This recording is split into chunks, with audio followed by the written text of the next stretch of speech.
बेटा हम पढ़ रहे थे कैसे फ्री बॉडी डायग्राम्स बनानी है।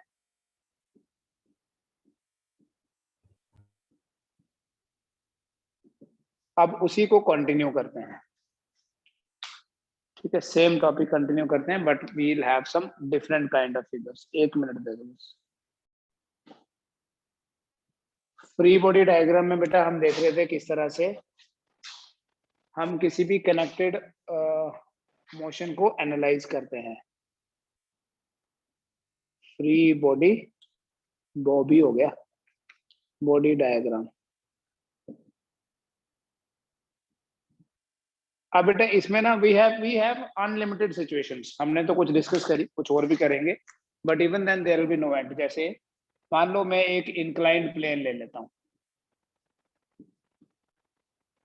एक इंक्लाइंड प्लेन पे मेरे पास दो बॉडीज हैं, ऐसे एक प्लेन है।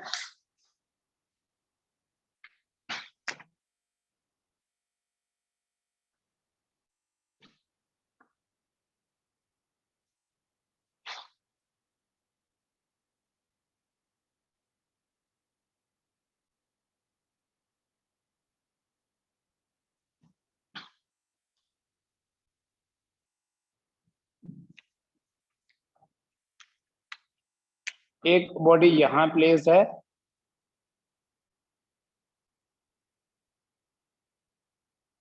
दूसरी बॉडी यहां है।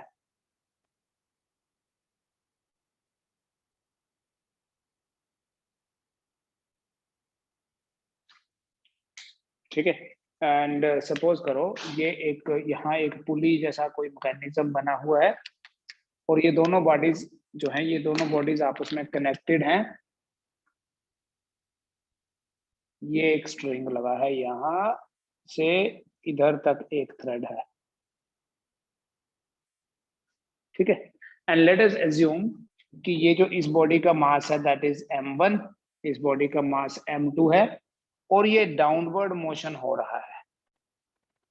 मतलब ये जो बॉडी है m1 ये नीचे जा रही है। ऑब्वियसली आप ये चीज बेटा देख के खुद आइडिया लगा लोगे कि अगर m1 नीचे जा रहा है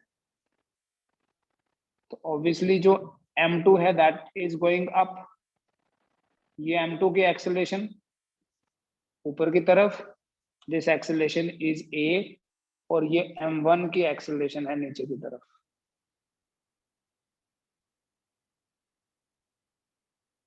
और ये इसकी भी एक्सेलरेशन a ही मान लो।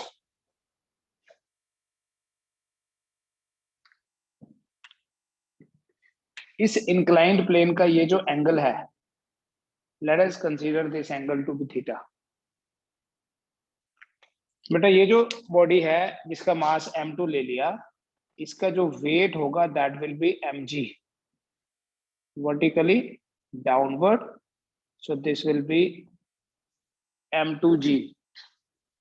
और जो यहाँ पे बॉडी होगी, देखो वेट की डायरेक्शन हमेशा वर्टिकली डाउनवर्ड ही होती है। जैसे ये m2g है तो m1g भी इधर ही होगा, m1g इज लाइक दिस।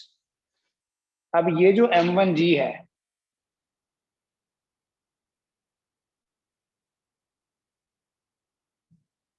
ये m1g रिजॉल्व कर सकते हैं। देखो अगर ये एंगल थीटा होगा, ये भी थीटा होता है। मैं अभी आपको थोड़ा सा प्रूफ भी बताऊंगा इसका।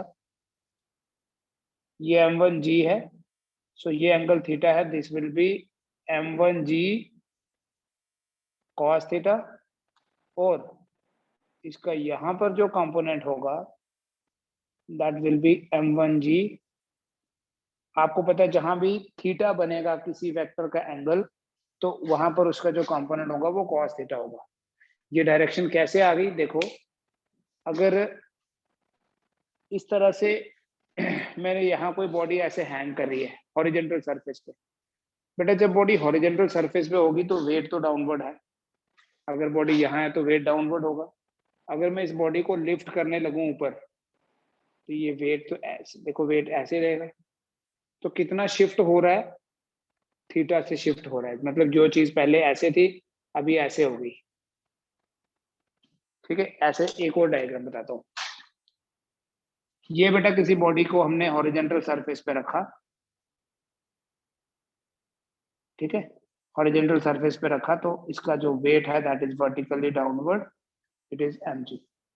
इसी सरफेस को अगर मैं इंक्लाइन करके ऐसे कर दूं, थीटा से इंक्लाइन कर दिया, ध्यान से देखना, मतलब यही सरफेस जो है उठा के मैंने ऐसे कर दी और बॉडी रेस्ट पे है, बॉडी यहाँ पे है अभी।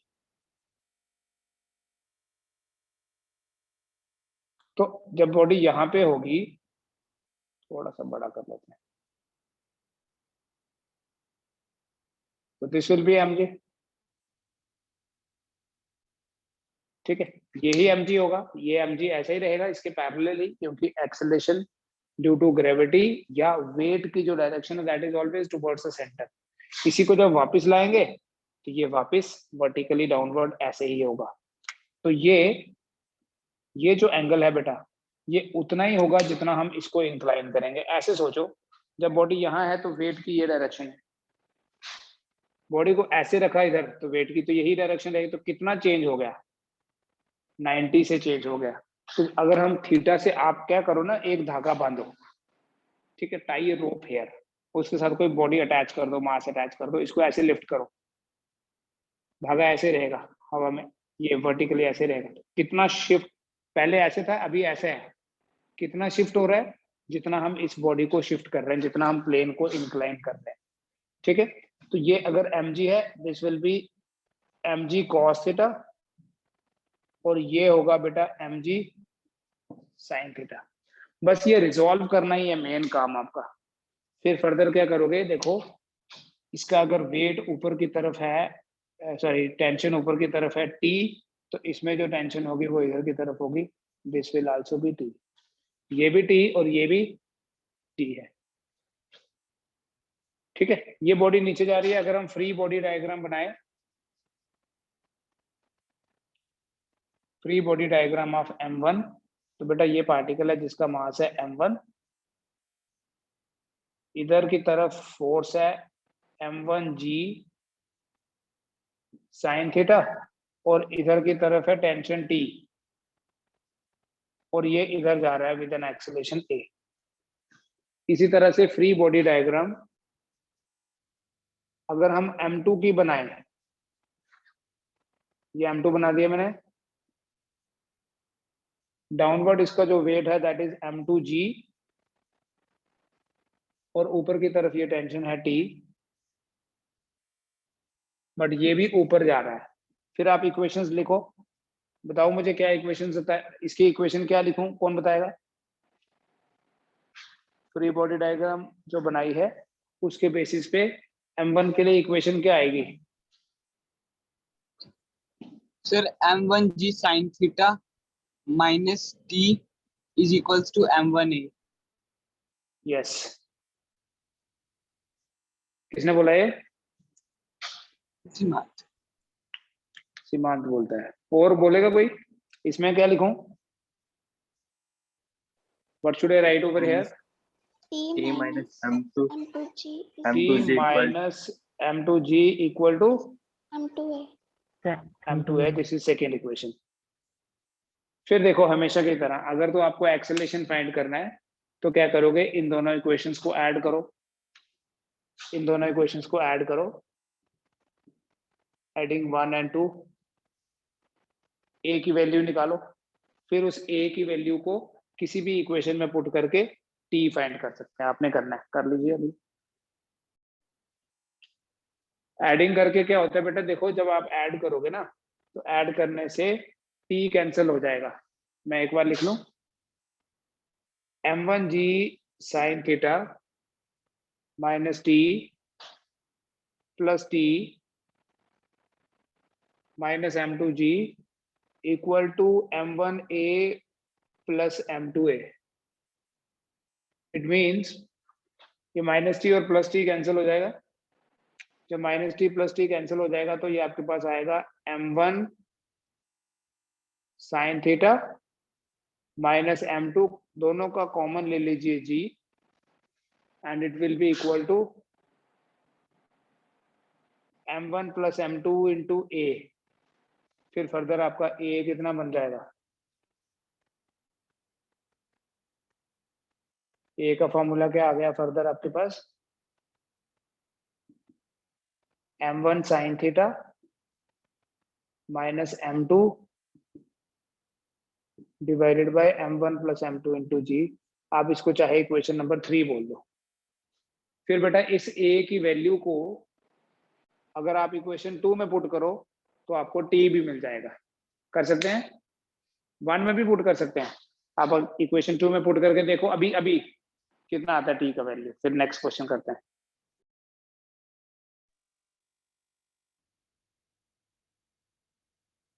देखो बेटा क्या करेंगे, इक्वेशन 3 को इक्वेशन 2 में पुट कर लो। Therefore t minus m2g equals to m2 into a and a कितना है m1 sin theta minus m2 divided by m1 plus m2 into ji.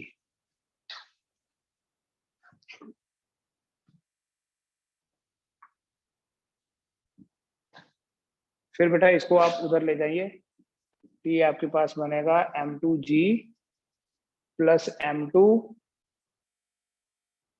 m1 sin theta minus m2 square divided by, ये m2 को मैंने इधर shift कर दिया, ये इधर आके पॉजिटिव हो गया, divided by m1 plus m2 जी सबको ही कॉमन ले लो। ठीक है, this t will then be equal to, cross multiply करना है अभी, m2 इंटू m1 हो गया m1 m2 plus m2 square plus m1 m2 sign theta minus m2 square divided by m1 plus m2 into ये g हो गया, m2 square cancel, तो आपका आंसर ये रहेगा बेटा m1 m2 divided by m1 plus m2 into 1 plus sine theta into g. करके देखो एक बार, अगर आपके पास ये आंसर नहीं आया तो चेक करना पड़ेगा। इन दोनों में से m1 m2 कॉमन ले लिया, m1 प्लस m2 पहले से ही है, g भी है, तो 1 plus sine theta. Is it okay और देयर इज सम प्रॉब्लम? किसने करा है? हिमांशु ये कैसे ऐड कर दिया बेटा? ये थोड़ी ऐड होगा, m1 m2 plus m1 m2 sine theta को 2m1 m2 साइन थीटा कैसे लिखेंगे? फिर तो आप ये भी करोगे, 2 plus 2x is equal to 4x। कर सकते हैं क्या ऐसा? ऐसे मत करो ना, 2 प्लस 2x में से 2 कॉमन निकलेगा, 1 प्लस x आ जाएगा। सो m1 m2 इन दोनों में से कॉमन आ गया, 1 प्लस साइन थीटा।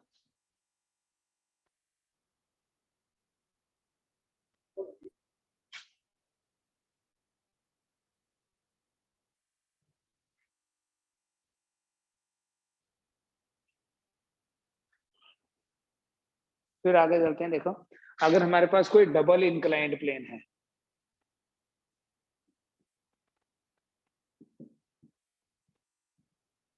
अगर हमारे पास कोई डबल इंक्लाइंड प्लेन है तो उस डबल इंक्लाइंड प्लेन को कैसे एनालाइज करना है। ये है मेरे पास एक डबल इंक्लाइंड प्लेन, सपोज ये एंगल है alpha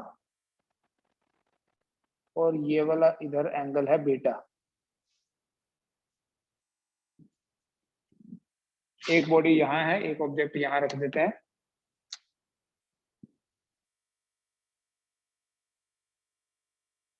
late its mass is m1, दूसरा ऑब्जेक्ट यहाँ रख दिया, मास इज m2।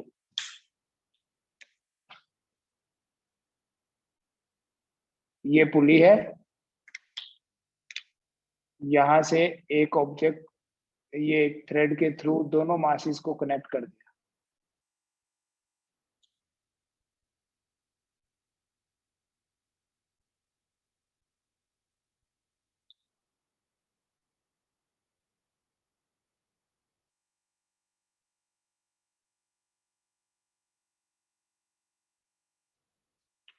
ठीक है, देखो ये एंगल अल्फा है, its weight will be vertically downward like this m1g।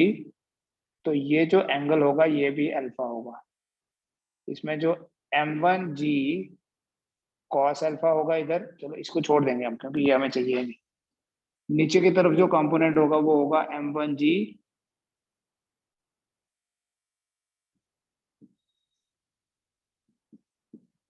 Sine alpha. फिर ये m2g है, इधर इसका कंपोनेंट आ जाएगा m2g, ये बीटा है, इधर कंपोनेंट होगा m2g cos बीटा। ये आपको बेटा वेक्टर्स में बताया था मैंने, जब वेक्टर रिजॉल्व करते हैं cos कंपोनेंट कौन सा है, साइन कंपोनेंट कौन सा है। ठीक है, अभी तो ये हो गया। अब टेंशन की बात करेंगे। मान लेते हैं कि ये नीचे जा रहा है इधर से और इधर से ऊपर जा रहा है, assuming the motion to be like this। तो अगर ये इधर से नीचे और इधर से ऊपर आ रहा है, ध्यान से देखिए, ये टेंशन होगी, टेंशन ऑलवेज पोल्स, इसमें टेंशन इधर होगी। तो इसको एनालाइज करके क्या आप फाइंड कर सकते हैं ए का वैल्यू कितना होगा और टी का कितना होगा? बेटा इस तरह की सिचुएशंस में तो आपको फ्री बॉडी डायग्राम ही बनानी पड़ेगी, आपको रीडिजाइन करना है। जैसे देखो, free body diagram of m1, particle का मास m1, इधर जो फोर्स लग रही है that will be m1g sine alpha, और ये जो फोर्स लग रही है that is t, t is tension and this object is moving down like this। फिर जो फ्री बॉडी डायग्राम है m2 की, ये m2 है, इधर जो फोर्स लग रही है दैट इज t, इधर लग रहा है m2g साइन बीटा, और ये इधर की तरफ जा रहा है, द एक्सेलरेशन इज a। तो इस तरह से इस फ्री बॉडी डायग्राम m1 की फ्री बॉडी डायग्राम के बेसिस पे इक्वेशन कौन बोलेगा? अगम बोलेगा? Yes sir. बोलो।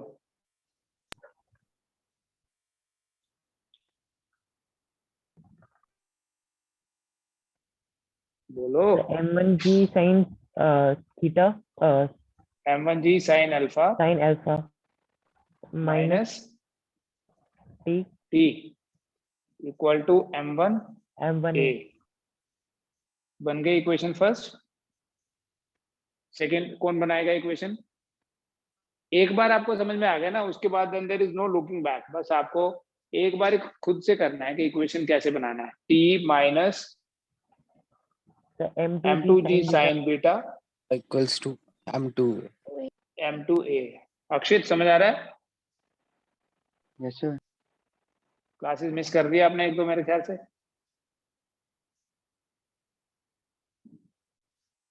अब ये दो इक्वेशंस आपके पास बन गई बेटा, ये दोनों इक्वेशंस आप खुद सॉल्व करें। कैसे सॉल्व करोगे? ऐड करोगे दोनों इक्वेशंस को, दोनों इक्वेशंस को ऐड करोगे। देखो यहाँ माइनस टी, यहाँ प्लस टी, कैंसिल हो जाएगा टी और टी, और उसके बाद आपको ए मिलेगा, उसी ए से फिर आपको टी भी मिल जाएगा। ठीक है, उसी ए की वैल्यू को किसी भी इक्वेशन में पुट करना और टी फाइंड करना। ठीक है, दैट इज योर जॉब। अभी इसके आगे आपको करना है।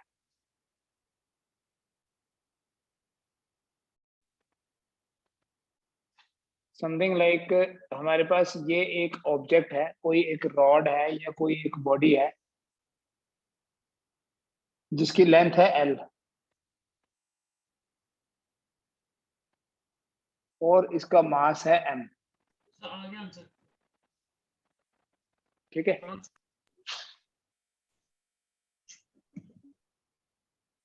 Length is L and mass is m। हाँ बेटा, किसी ने पूछना कुछ? सर इसका आंसर हमें आपको सेंड करना है कि अभी बताना है? नहीं, बाद में सेंड करना, अभी नहीं। सपोज हमने यहां से फोर्स लगा ली F, we apply a force F from here। ठीक है, एक एंड से हमने फोर्स लगाई F, एक ही बॉडी है, it is not a collection of different bodies. एक ही बड़ी सी रॉड है, एक एंड से फोर्स लगा के हम उसको पुल कर रहे हैं इधर। बट अगर हम यहाँ से इसको इधर पुल कर रहे हैं तो ऑफ कोर्स इसके ऊपर तो पूरी फोर्स लग रही है, बट यहाँ क्वेश्चन ये है कि if force F is applied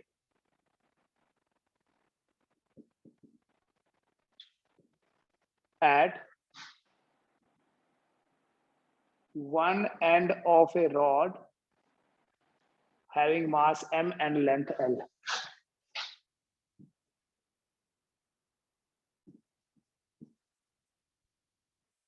एक रॉड है जिसका मास है M और जिसकी लेंथ L है, उसके एक एंड पे फोर्स लगाई हमने F. What is the tension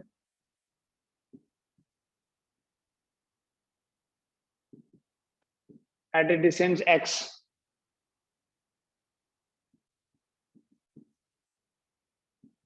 from that end?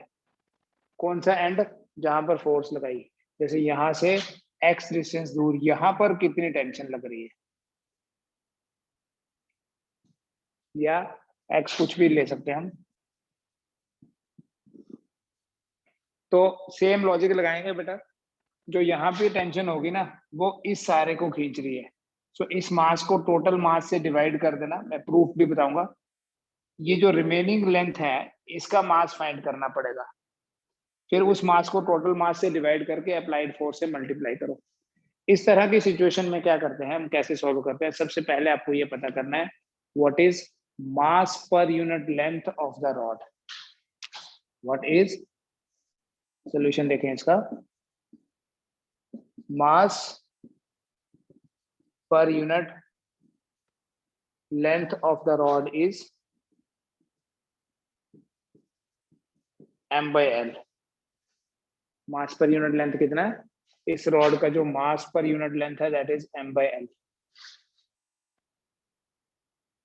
ठीक है बेटा. अगर x डिस्टेंस पे हमने पता करना है रिमेनिंग लेंथ कितनी हुई, l माइनस एक्स.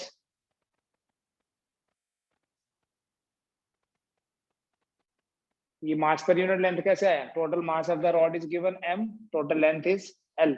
तो l लेंथ का मास है m.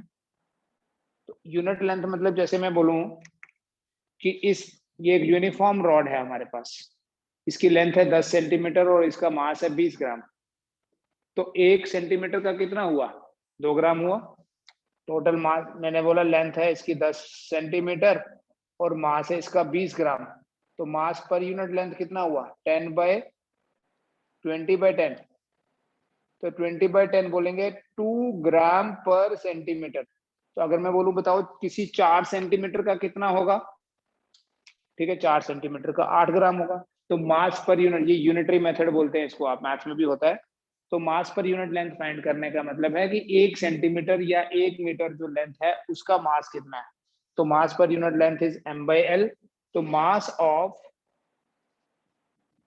l minus x length is equal to m by l into l minus x. l length का जो मास है वो m है, यूनिट लेंथ का जो मास होगा that will be m by l, and l minus x length का जो मास होगा that will be m by l into l minus x. ठीक है. अगर पूरे सिस्टम में एक्सेलरेशन a है, if a is the acceleration produced in the system, then a will be equal to f by m. Acceleration पूरे system की क्या है? Force upon mass. बेटा अगर यहां पर टेंशन T है, अब जो हमने फाइंड करना है उसकी बात करते हैं. If T is the tension eight A distance x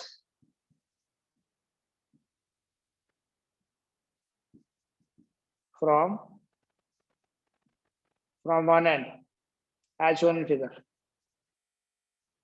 then देखो T कितना होगा? T होता है मास इनटू एक्सेलरेशन. इसके आगे कितना मास है? मतलब इस l माइनस एक्स का मास कितना है? m by l into l minus x into acceleration is f by m into a लिख देता हूं. तो जब आप a की जगह f by m लिख लोगे फर्दर आपका जो टी होगा, m और m कैंसिल हो जाएगा, पहले लिख लेता हूँ m by l into l minus x into a की जगह लिख लिया मैंने f बाई m, m और m कैंसिल, सो t आ जाएगा l minus x divided by l into f। ठीक है, तो सिंपली ये याद रखो, जैसे हम कनेक्टेड बॉडीज के केस में बोलते हैं ना, remaining mass divided by total mass into applied force, तो आप इस टेंशन को ये भी बोल सकते हो, remaining length divided by total length into the applied force. ठीक है, ये इसका सोल्यूशन है। मैं एक बार फिर से बता दूंगा आपको, या आपको मैं इसका सोल्यूशन भेज भी सकता हूँ, जैसे आपको अगर ऐसे समझना बेटा, एक एग्जांपल ऐसे प्रैक्टिकल करके बता रहा हूँ। ये मेरे पास एक रॉड है, इस रॉड को किसी हॉरिजॉन्टल सरफेस पे रखा है, मान लो ये कोई सरफेस है जिसके ऊपर एक रॉड को रखा है और मैं यहां से पुल कर रहा हूँ। तो मैंने ये पूछा, यहां तो फोर्स F लगी है जो पूरे मास को पुल कर रही है, x डिस्टेंस दूर यहां पर कितनी फोर्स लग रही है? तो सिंपली याद रखना आपने, या तो रिमेनिंग मास को टोटल मास से डिवाइड कर लो और अप्लाइड फोर्स से मल्टीप्लाई कर लो, या सीधा देखो इसके आगे कितनी लेंथ है, उस लेंथ को टोटल लेंथ से divide and then multiply with the applied force.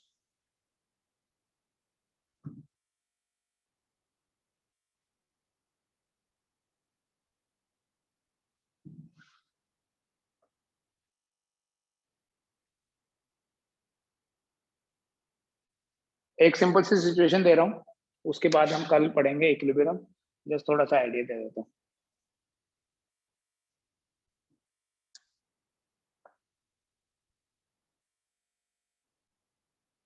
बेटा ये अगर कोई ऑब्जेक्ट है, इस ऑब्जेक्ट के ऊपर इधर की तरफ लग रही है 10 न्यूटन फोर्स, इधर की तरफ भी लग रही है 10 न्यूटन फोर्स, इधर ऊपर भी 10 न्यूटन फोर्स, तो नेट फोर्स कितनी हुई? What is the net force acting on the system? फिर जीरो। नेट फोर्स मतलब इन सबका रिजल्टेंट जो है वो जीरो होगा। बेटा जब रिजल्टेंट जीरो होता है हम बोलते हैं बॉडी जो है वो इक्विलिब्रियम में है। मैथमेटिकल पार्ट हम कल करेंगे, थ्योरेटिकल पार्ट में बता देता हूँ कि इक्विलिब्रियम ऑफ फोर्सेस का क्या मतलब है। ठीक है, इसमें भी आपका जो वेक्टर्स में आपने पढ़ा है ना, वो यहाँ काम आएगा, equilibrium of forces.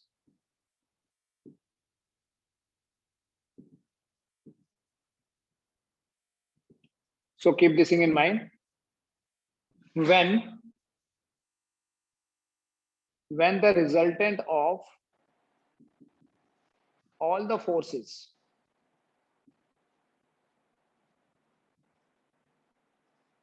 acting on a body is zero, acting on a body or acting on a system, when the resultant of all the forces acting on a body is zero, then the body is in equilibrium. When the resultant of all the forces acting on a body is zero, then the body is in equilibrium. Net force zero होनी चाहिए बेटा. For equilibrium, net force should be equal to zero. Force zero होने का मतलब ये है कि mass into acceleration जो है वो जीरो होना चाहिए, m इंटू ए जीरो होना चाहिए। अब मास तो कभी जीरो होता नहीं है, एक्सेलरेशन जीरो होने का क्या मतलब हुआ? एक्सेलरेशन जीरो होने के दो मतलब होते हैं, कैसे देखो, एक्सेलरेशन जीरो मतलब dv by dt is equal to zero. dv by dt अगर जीरो है इसका मतलब देयरफॉर या तो v जीरो है और या फिर v कांस्टेंट है। v जीरो होगा तो बॉडी जो है वो रेस्ट पे है, और v अगर कांस्टेंट है तो इसका मतलब बॉडी की यूनिफॉर्म वेलोसिटी है।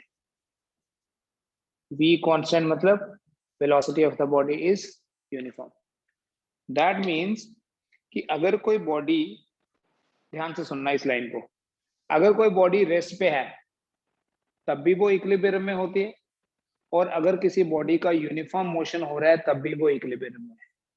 बॉडी चाहे रेस्ट पे हो चाहे वो यूनिफॉर्म मोशन में हो, in both the situations it remains at equilibrium. तो जब बॉडी रेस्ट पे होती है उसके इक्विलिब्रियम को बोलते हैं बेटा static equilibrium. That is called as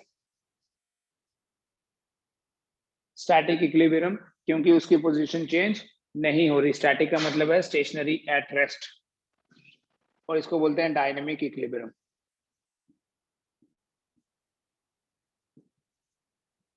So if a body is at rest, it is in equilibrium. If a body is under uniform motion, it is also in equilibrium. Body rest पे है तब भी equilibrium में होगी, और body का अगर uniform motion है तब भी वो इक्विलिब्रियम में ही होती है। ठीक है, कोई भी बॉडी अगर यूनिफॉर्म वेलोसिटी से चल रही है तो इसका मतलब उसके ऊपर फोर्स एक्ट नहीं कर रही। हाँ, हो सकता है फोर्स लग रही हो, बट उस फोर्स को कोई बैलेंस भी कर रहा होगा। नेट फोर्स हमेशा 0 होगी। जैसे ये अगर कोई एक ऑब्जेक्ट है, एक बॉडी है, इस बॉडी के ऊपर एक फोर्स इधर लग रही, that this force is F1। एक फोर्स इधर लग रही है, let this force is F2, और एक फोर्स इधर लग रही है, let this force is F3। F1, F2 और F3।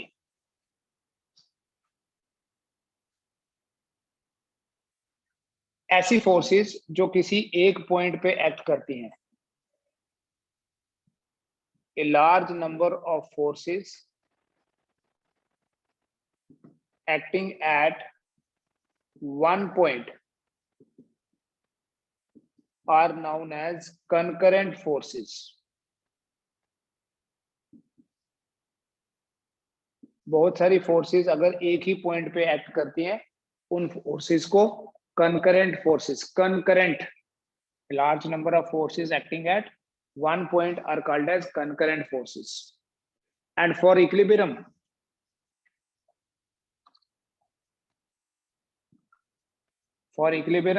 इन सारी फोर्सेस का वेक्टर सम जो है that should be equal to 0. F1 vector, F2 vector, F3 vector, तो इसको बोलते हैं रिजल्टेंट 0। बेटा इस डायग्राम के हिसाब से रिजल्टेंट 0 होने का मतलब है किन्हीं दो का रिजल्टेंट तीसरे के इक्वल एंड अपोजिट होगा।